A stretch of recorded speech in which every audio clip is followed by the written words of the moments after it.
गायत्री केशी क्रंदन। वेद माता होने के कारण श्रुतियों के संरक्षण के प्रति मेरा सशंक रहना स्वाभाविक है।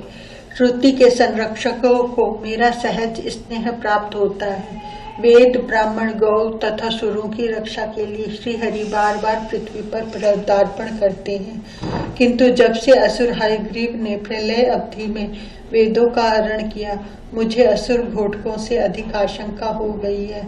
हयग्रीव को तो श्री हरि ने वैसा ही समानाकार हय शीर्ष स्वरूप धारण करके समाप्त कर दिया। वेद पुनः ब्रह्मा को प्रदान किए, किंतु असुर अश्वों की परंपरा समाप्त नहीं हुई। यही मेरी चिंता का कारण है। सबसे अधिक बड़े आश्चर्य की बात यह कि विपत्ति स्वयं सुरराज शक्र के कारण आई है। शक्र का अश्व सेवक कुमुद यदि देवराज के घोटक पर मुक्त होकर एक दिन आरूढ़ ही हो गया था तो कौन सा अनर्थ हो गया, किंतु इंद्र ने क्रोध में उसे शाप दे दिया। तूने मेरे अश्व पर आरूढ़ होने की धृष्टता की है, अतः असुर अश्व हो जा। कुमुद स्वर्ग का अधिकारी था, अत्यधिक पुण्य प्रारब्ध था उसका। अब वह असुर हुआ तो अवश्यंभावी बात थी कि अत्यधिक शक्ति प्राप्त कर लेगा। सत्व मूर्ति सुरों में जो रह सकता था उसे शाप देकर असुर बनाया जाएगा तो उसकी शक्ति अवश्य असह्य हो जाएगी। अब इंद्र उसी अश्व से आतंकित रहता है। केशी जब सिर उठाकर हिनहिनाता है, वज्रपाणी सूरराज को सुरों के साथ संत्रस्त होकर स्वर्ग से भागकर सुमेरु की गुहाओं की शरण लेने की सूझने लगती है।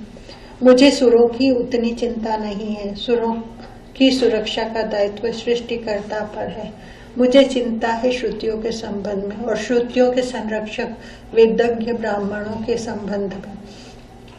इस केशी को कौन मारेगा? यह तो अमर था शापित होने से पूर्व भी। अब यदि यह कल्पांत तक रह जाता है, प्रलय की रजनी में परिश्रांत निद्राधीन ब्रह्मा से वेदों को इसके द्वारा हरण किए जाने से कौन बचावेगा? कंस ने केशी को पराजित करके भी प्रधान सेनापति बना लिया और मथुरा लाकर स्वतंत्र निवास करने की आज्ञा दे दी। यह दुष्ट असुर अश्वव्रज के पार्श्व में वन में बस गया। इस नरभक्षी घोटक ने उस वन के दूसरे पशु तो खा ही लिए, उधर से आने वाले अनजान यात्रियों को भी आहार बना लिया। इसका आवास भूत वन कंकालों से भर गया। गौद, कंक, चीले और श्रृगाल जैसे शुद्ध उच्छिष्ट मांसभक्षी प्राणी बस गए इसके आसपास, जो इसके आखेट के खाल लिए जाने पर अवशेष से अपनी उदर पूर्ति करने के कारण अनजान में ही इस पर आश्रित हो गए थे। फलतः केशी चलता था तो ऊपर गिद्धों चीलों का समूह मंडराता साथ चलता था। श्रृंगालों के यूथ इससे थोड़ी दूर छिपे इसका अनुगमन करते थे। नरभक्षी केशी का निवास भूत वन अगम्य हो गया। आहार के लिए केशी को दूर दूर तक धावा करना पड़ने लगा। ऋषियों के आश्रम, वानप्रस्थ, विप्रों के कुटीर इस असुर के आक्रमण से अधिक ध्वस्त होने लगे। मैं कितना भी क्रोध करूं स्वयं, मैं तो संसार में कुछ करती नहीं जब तक कोई अधिकारी सविधि जप करके मेरी सानुकूलता न प्राप्त कर ले। मैं शक्ति प्रदान करती हूँ, असीम शक्ति दे सकती हूँ। सब दिव्यास्त्र, ब्रह्मास्त्र आदि भी मेरे ही अनुलोम विलोम आदि क्रमों से बनते हैं, किंतु सृष्टिकर्ता ने, सर्वेश्वर ने मुझे स्वयं सक्रिय होने की स्वतंत्रता नहीं दी है। दी भी होती तो मैं क्या कर सकती थी, और किसी अधिकारी का अपनी ही ओर से अन्वेषण करके उसे शक्ति संपन्न कर दूं तो अभी क्या होना है। केशी अमर है, अमर को केवल अविनाशी मार सकते हैं, मैं तो मार नहीं सकती। कोई अमर सुर भी मार नहीं सकता। मुझे आश्वासन प्राप्त हुआ जब स्वयं परात्पर परम प्रभु प्रकट हुए पृथ्वी पर। अब ये भूभार हरण करने पधारे हैं तो मेरी विपत्ति बची नहीं रहेगी। गोकुल से ये वृंदावन आए तो मैं और आश्वस्त हो गई, क्योंकि असुर अश्व केशी अब बहुत दूर नहीं बचा था। देवर्षि नारद ने कंस को यह सूचित करके कि बलराम और कृष्ण वसुदेव के पुत्र हैं, श्री कृष्ण देवकी के अष्टम पुत्र हैं, जिन्होंने कंस के अनुचरों को मारा, उसे अत्यंत व्याकुल बना दिया।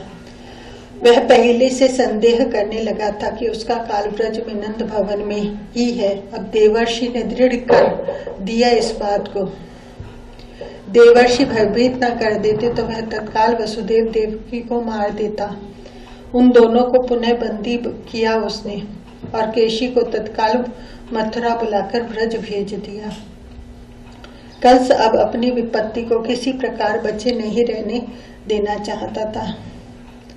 वह वही सब कर रहा था जो मृत्युग्रस्त प्राणी प्रारब्ध प्रेरित अपने मरण के सब संयोग प्रस्तुत करने के लिए करता है और समझता है कि वह सुरक्षा के साधन संग्रह कर रहा है। कंस कुछ भी करे, मेरी इसमें कोई रुचि नहीं है। अब यह तो स्वयं अपनी मृत्यु को आमंत्रित करने के लिए अक्रूर को नियुक्त कर चुका। मेरी रुचि है केशी के निधन में। यह असुर घोटक मर जाए तो मैं वेदों की सुरक्षा की ओर से निश्चिंत हो सकती हूँ। मथुरा में कंस की मंत्रणा सभा से केशी रात्रि के प्रथम पहर में लौट सका। अपने वन में इसने रात्रि व्यतीत की। अपने आसुरी स्वभाव के विपरीत प्रातःकाल शीघ्र उठा और ब्रज की ओर चल पड़ा। आसन मृत्यु प्राणी ऐसे ही अपने सहज स्वभाव के प्रतिकूल आचरण करने लगता है। केशी अनेक दिनों से आहार न मिलने से कुक्षित था। कंस ने भी कुछ दिया नहीं, उल्टे एक प्रतिबंध लगा दिया। नंद पुत्र को पहले समाप्त करने के अनंतर वहां चाहे जितना आखेट करना, किंतु उससे पहले और किसी को मारना मत। केवल आतंकित करना औरों को। मैं जानता हूं कि तुम भरपेट खा लेने पर शिथिल हो जाते हो, तुम्हें सो जाने की सूझने लगती है। तुम्हारी इसी दुर्बलता के कारण मैं तुम्हें पराजित कर सका था। मैंने तुम्हारे सम्मुख तब तक साधारण सैनिक और अश्व भेजे जब तक तुम उनका भक्षण करते रहे। जब तुम्हारे पेट भर जाने का अनुमान हो गया तब मैं तुम्हारे सम्मुख गया और तुम मुझसे पराजित हो गए थे। पुनः यही भूल ब्रज में मत कर बैठना। बुभुक्षित केशी के लिए बहुत कड़ा था यह प्रतिबंध, किंतु उसे कंस की सम्मति उचित प्रतीत हुई, जिससे कंस भी कतराता है सम्मुखहीन होने में। उसके सम्मुख संघर्ष, शांत आहार, शिथिल होकर पहुंचना भयावह हो सकता है। मेरी दृष्टि केशी पर ही लगी थी। ब्रज में वह बड़े प्रातःकाल सूर्योदय के तनिक ही पीछे पहुंचा। अवश्य इस असुर को श्री नंद नंदन की करों से मोक्ष ही मिलना है। मरण के लिए इसे यह फाल्गुन कृष्ण एकादशी का पुण्य काल प्राप्त हुआ है और अब तो मैं निश्चित जानती हूँ कि इससे क्षण तिथि भी एकादशी ही प्राप्त होनी है। ब्रजधरा तो इससे प्राप्त हो ही गई है। असुर होकर भी धन्य है यह। स्वर्ग में बना भी रहता, सुरेंद्र का सेवक ही तो था। शक्र का साप इसके लिए सदगति दाता वरदान बन गया। सर्वेश्वरेश्वर स्वयं इसे सदगति देंगे। अपने खुरों से मानो संपूर्ण भूमि खोद कर धर देगा, इस वेग से केशी आया। देवताओं के गगन में स्थित विमान इसके सटाघात से अस्त व्यस्त हो उठे। इसके हिंसने के भयानक शब्द से संत्रस्त देवता भागने लगे। कज्जल कृष्ण पर्वत आकार शरीर, विशाल नेत्र, भयानक कंदरोपम खुला मुख, लंबी गर्दन, साक्षात यमराज का वाहन महेश, जैसे आज अश्व बन गया हो। गोप भागे पथ में से, सब पुकारने लगे, नरभक्षी अश्व आ गया, भागो भाग जाओ मार्ग में से, भवन में भागो, द्वार बंद करो। गोपों ने छूटे पशु पुनः गोष्ठों में हाँक कर बंद किए और पशु भी भय आक्रांत चिल्लाने लगे, किंतु केशी चाहे जितना भूखा हो भूल नहीं कर सकता। यह किसी की और देखता नहीं। इसे बालक चाहिए, कंस का बताया पीतवसन मयूर मुकुटी तमाल नील बालक। केशी नंद ब्रज की वीथियों में प्रचंड वेग से दौड़ रहा है। हिनहिनाता उसी बालक को ढूंढता दौड़ रहा है। पथ पर कोई बालक नहीं दिखता। बालक सब नंद भवन पहुंच गए हैं। गोपों ने पशुओं को पुनः गोष्ठों में अवरुद्ध कर दिया है। केशी दौड़ रहा है, दौड़ता जा रहा है। कोई बालक उसे कहीं दिखता नहीं है। श्री ब्रजराज कुमार सखाओं के साथ कलयुग कर चुके हैं। मैया ने स्वीकार कर दिया है। अब गोचारण के लिए निकलने ही वाले हैं। यह लकुट उठाने से पूर्व अश्व की हिनहिनाहट कैसे? यहाँ किसका अश्व आया? यह तो असाधारण उग्रतम हेषित है। कुतूहलवश कृष्णचंद्र भवन में से दौड़कर पथ पर आ गए। गोपों ने पुकारना प्रारंभ किया, कृष्ण दूर भागो, भागो श्याम सुंदर, यह भयानक मानव भक्षी अश्व है, दूर भागो, भागो भवन में। कृष्णचंद्र कहाँ ऐसी पुकार किसी की सुनते। इनका स्वभाव केवल आर्त पुकार, अपने लिए आर्त होकर कोई पुकारे तो सुनने का है, अथवा कोई प्रेम पिपासु प्राण पुकारे तो सुनते हैं। अपने स्वजन आतंकग्रस्त होकर दूर भागने को सुने, अपने स्वजन आतंकग्रस्त होकर दूर भागने को पुकारे तो ये सुनेंगे? ये नंद नंदन जो सुरर्षि के श्रद्धा सहित श्रुति सूक्तों का स्तवन भी नहीं सुनते। केशी केवल हिना सकता था, किंतु कृष्णचंद्र के कंठ से जो सिंहनाद के समान गर्जना निकली, कांप गया असुर भी उससे। ये तो जैसे इतने विशाल काले अश्व को देखकर प्रसन्न हो गए हों। इस प्रकार पुकारा, कहाँ भागा जाता है? आजा, मैं यहाँ खड़ा हूँ। केशी आगे बढ़ गया था। आवाहन सुनते ही पलटा, यही है वह बालक, तमाल नील पीत वसन मयूर मुकुट, अवश्य यही है। इसी को तो केशी अन्वेषण कर रहा था। जो स्वयं न आ जाए, स्वयं न पुकारे तो कोई इसे अन्वेषण करके कभी पा सका है? केशी दौड़ता आया और तनिक आगे जाकर पिछले पदों से दुलत्ती का पूरा प्रहार इसने इस पद्मप्लाश लोचन के वक्ष पर किया। कृष्णचंद्र एक और कूद गया और अश्व के दोनों पद पकड़कर इसे अवज्ञा पूर्वक 100 धनुष दूर फेंक दिया। ठीक ऐसे फेंक दिया जैसे गरुड़ ने किसी सामान्य सर्प को पकड़कर झिंझोड़कर झटक दिया हो। केशी अमर नहीं होता तो अवश्य मर गया होता। अश्व के लिए गिर जाना अस्थि भंग कारक बन जाता है। केशी की अस्थियां चूर्ण हो गई होती। वह भारी धमाके के साथ गिरा था, किंतु असाधारण अश्व था। अमर असुर अश्व गिरते ही उठा, केवल किंचित मूर्छा आई थी उसे। उठते ही क्रोध अंधमुख फाड़कर दौड़ा श्री कृष्ण की ओर। कोई अमर यदि अविनाशी का अंग आत्मसात करना चाहेगा तो क्या होगा? अमर भी ससीम ही होता है। अविनाशी अनंत को अपने भीतर लेने जाकर फटकर सत्ताहीन होना अनिवार्य है उसके लिए।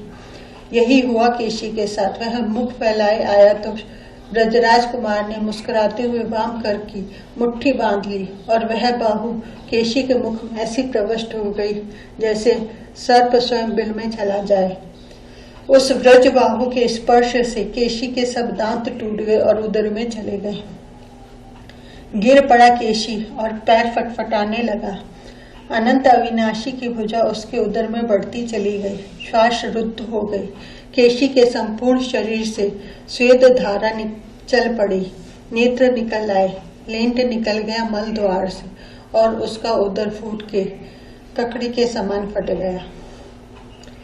नंद नंदन ने अपनी सुकुमार भुजा निकाल ली। सुरों का आतंक समाप्त हो गया। वे सुमन वृष्टि करने लगे।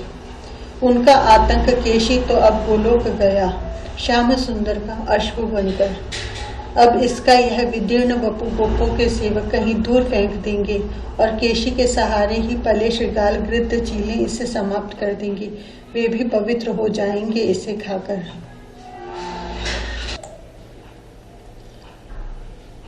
अब यह विदीर्ण वपु गोपों के सेवक कहीं दूर फेंक देंगे और केशी के सहारे ही पल्ले श्रृगाल गृद्ध चीले इसे समाप्त कर देंगी।